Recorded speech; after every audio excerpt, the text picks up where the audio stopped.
Hi everybody and welcome. Today we will be discussing about how to add sticky add to cart button in Shopify. Now before we start, make sure you click the link below to get the best Shopify free trial and start your business with some exclusive bonuses. So it is going to be pretty easy. All you need to do is simply head over to your online store and then to themes.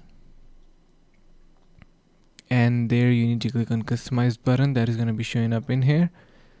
And now you can see we have if we simply scroll down, we have various products showing up. Let's just jump on to any of these, like for example this one.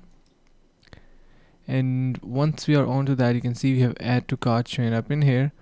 And once we click onto it, you can see it is added to cart, and we cannot actually make it sticky. So on the left side you can see we have various controls, like for example we have this buy button controls, show dynamic checkout and other. But in order to add a sticky add to cart button, you're going to implement your custom code. So click on these three dots and edit code, and from here you're going to be adding your own custom add to cart code that is going to be making it sticky property. So that's how you can make it sticky, and I hope this is helpful for you guys, and hope this video was helpful. Finally, make sure to click the link in the description below to take advantage of our exclusive Shopify free trial to start your business right away.